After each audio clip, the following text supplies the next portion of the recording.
In 1970, mainstream rock music started to shift into what is now known as Southern rock. Southern rock was doing great. They were doing wonderful in Capricorn, and Allman Brothers were, say, kicking butt, and so it just seemed like a good time, and we had some great songs. At the same time, a songwriter named Buddy Buie grew frustrated with having his demos bumped for jingles at Mastersound Studios, owned by Bill Lowry and Bob Richardson.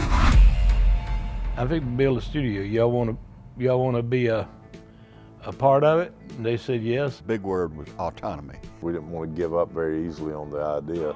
Me and Buddy started looking around for a place where we could have a studio, and I think Buddy, on some level, thought that the city of Atlanta would just embrace us. Day one was kind of like we jumped the gun. and some of us helped to do all that, and it seemed like it took forever. We had a home.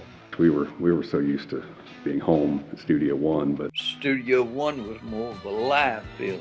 But the room had a sound, and Rodney Mills knew that room. Bill Lowry was involved. He invested into it. Had to be Buddy Buie and the players and the rhythm section and everything they put out. Al Kooper, who signed Lynyrd Skynyrd, he also liked the sound of the records and everything. So when he came to Atlanta to kind of scout out studios, he came to Studio One and he liked it. So we did our first record there, including Freebird and all those stuff on Pronounced, Lynyrd Skynyrd. I worked with so many different groups there, and especially when Al Kooper came along, I worked with all of the groups that Al Kooper worked with. I don't know if you know who Al Kooper is, but he is signing our band. We're going to be recording our first album. Well, we recorded Sweet Home Alabama way before we recorded the second album. Sitting in the control room and playing rather than out on the floor with earphones on.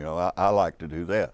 Most of the time, people would overdub in the control room. We would have both Barry and JR and Dean and Paul all in the control room, connected to the gear out in the studio. It was great. I always enjoyed that tight working environment. And even to this day, I want to record right in the control room. I want to be right there. While Buddy thought he was building a home base for his band, what he got was much more.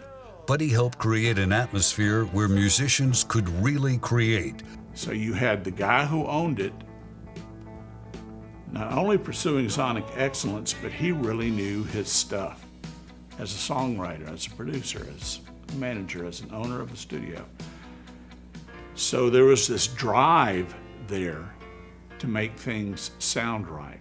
I figured, hell, if I made it to Studio One, that's the place that had the great sounds, And Rodney, first of all, shout outs to him because he got the drum sound. He was famous for getting the drum sound. It wasn't a guarantee that Studio One would make a star out of everybody. During that time period, we cut hits, so. Studio One became a place where hit songs were created, where musicians felt like it was home, and the sounds were magical. It started my career as a producer. At the point Studio One was doing pretty well and everything, it couldn't get any better for me. That was probably my fondest memory because the dream had finally came true.